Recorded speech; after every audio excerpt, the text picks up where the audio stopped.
Greetings. This is Mattie.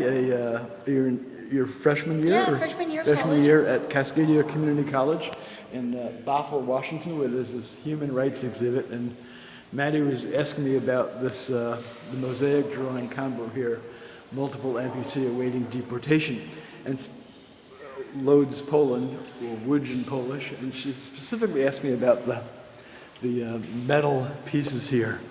And you had some thoughts on those? You told me that a lot of your the pieces in your artwork, they are open to interpretation of the viewer. Sure.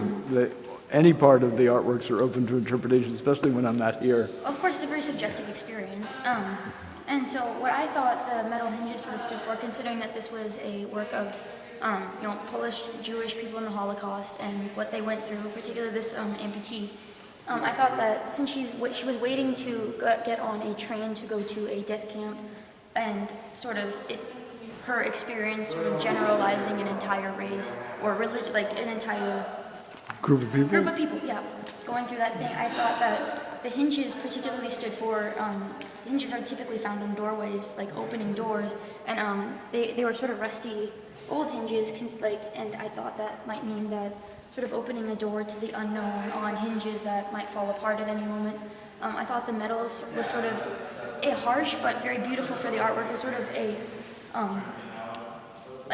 there's a lot of metal in the trains, there was a lot of metal in the work camps. It was hard, rusty, a little rough.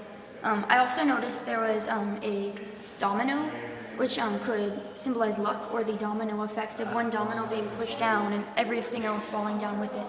Mm-hmm. And I also noticed the candle at the bottom tipped over, which can be a sign of hope. If you light the candle with, wax and everything, I noticed it tipped down, sort of little nicks in it from sort of misuse, and so I thought that was very symbolic. That's great, thanks. Yeah. So I have to respond to hope in terms of the candlestick holder being it's knocked over, which makes me think of like flame extinguished, life extinguished. Yes. So and it almost seems like it's left there, like it was never really picked up again, even though now in the future we know that it has, and that laws have changed, and the Holocaust is looked on as a very horrendous thing. As a very what? I'm sorry. Horrendous. Horrendous. Thing. It's knocked over, and it stayed that way. I was very touched by this artwork. That's great. Thanks. Yeah. Anything else you'd like to ask me or comment about? I like the frame, and I like the nails in the frame around the actual painting that separates it from the glass mosaic. Is there any symbolism it's in? Like I see a bird flying away. I see. I'm not sure what the green and the blue is. Just patterning.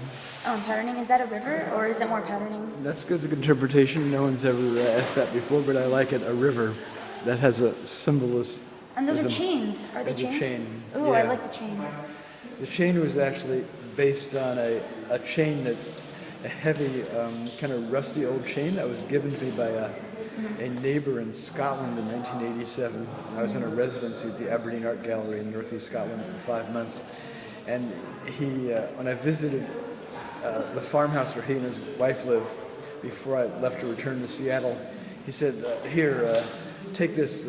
Not many people have something in their homes that's like 200 or 300 years old. Oh, yeah. And I've had this thing hanging up in my studio, and I looked at it. I said, the chain that prisoners were frequently like a manacle. Tortured, hung on chains and things like that. And I, when I was working on this, the drawing wasn't in there when I was doing the mosaic part. I inset it afterwards, but I had the chain like kind of set on the wood frame here. Has a big hook on the end. Ooh. And then I did the mosaic based on the shapes of each of the links and the hook. So. I don't know if this is on purpose, but the glass actually matches the candle. I really like how, or the brown glass matches the candle. It brings out the chains a little bit. Yeah, and I think it's cool that it goes above the candle, which could have represented hope, and this instead represents entrapment and torture and pain. Yeah, that was just a happy accident, I suppose, although I did add this.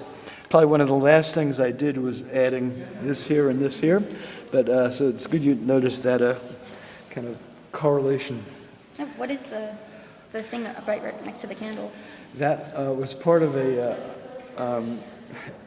something I bought at Goodwill, which is 2 blocks from where I live. Yeah. And it was made in India.